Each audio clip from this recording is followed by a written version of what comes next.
Hey, what's going on, guys? It is the flip side, and what is this build? Well, obviously it's got some redstone, but it's just a door. What could it possibly be? Let's go ahead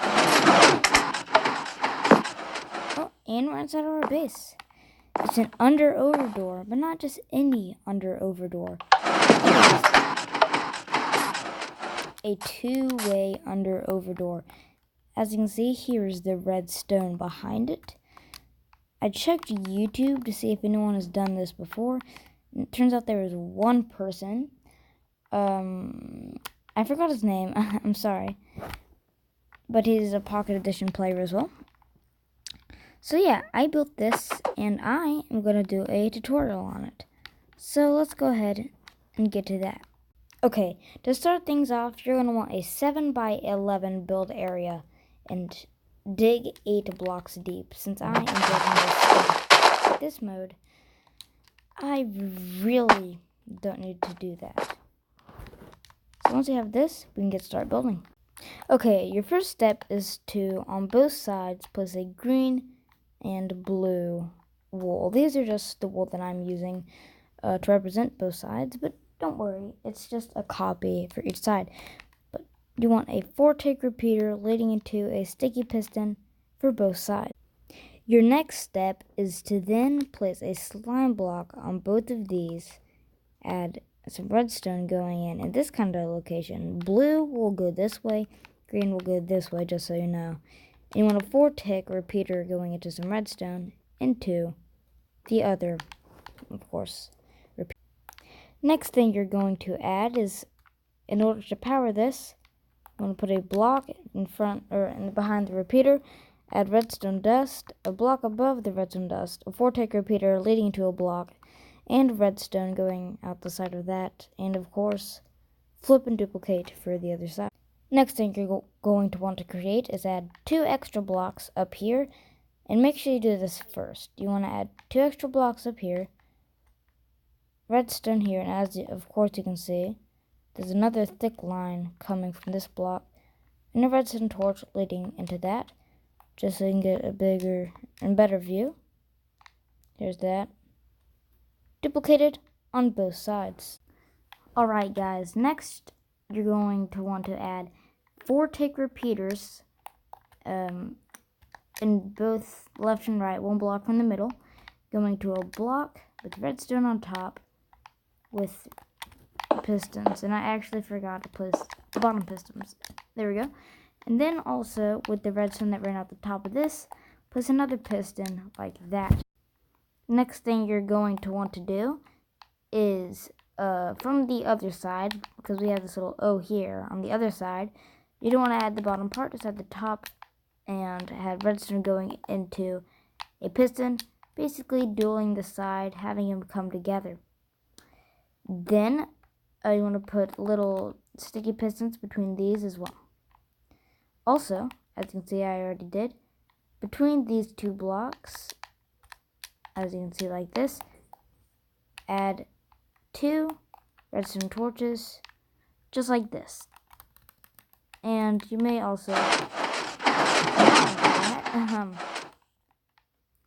this is going to be where your buttons go. Like there'll be a block here, and you place your button. So basically, at this point, you should be about really close to ground level. Okay, as you can see, for the next step, I went ahead and added the wall. As you can see, it's flush with this. You want to make sure that you do not cover with the redstone. Go ahead and add this, and you can also see that these popped up. That's because we want to add an obsidian block at the piston, and add some redstone to the ends of that. You could go ahead and cover this up right now if you wanted to, but I think it's just easier to see if I do the tutorial with most of it off. Okay, next, on the complete opposite side of this redstone torch, you want a redstone torch here that drops 1 block underneath with the redstone going into it, outside of course. You want it to go up 1 block, so as you can see, into right there. 2 redstone repeaters, both at 2 tick delay, into a sticky piston with a slime block. I'm going to go ahead and add the obsidian around and do the same thing with the other side. Now you are pretty much done with your redstone build. All you have to do is figure out which side you want on your inside, because it only goes one way. As you can see, the green side, it's gonna push you this way, like that. And you want to make sure that each button goes on each side, because if you put the same button on the same side, it'll go through the same activation cycle as the other one, and we don't want that. So now we can go ahead. Of course, I'm not going to actually spend time putting this one in, but you can go ahead and cover it all up, make sure it looks all pretty and stuff. As you can see, it fits in the area. It's perfect. And of course, as long as you stand in front of the door, it'll work.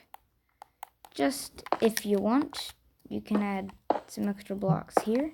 It'll have to look like this though, because if the blocks you add aren't like this, they may mess up the system. So once you add these, you can go ahead and add whatever you really want in the middle. I just personally, for light, use sea lanterns. I can see if you just place them all around and get back in the Ferris coaster, or I just named 2 different carnival rides. It works. So this has been a tutorial on how to build the under-over door. I hope you guys enjoyed this video as much as I did actually building the thing. And I will catch you guys on the flip side.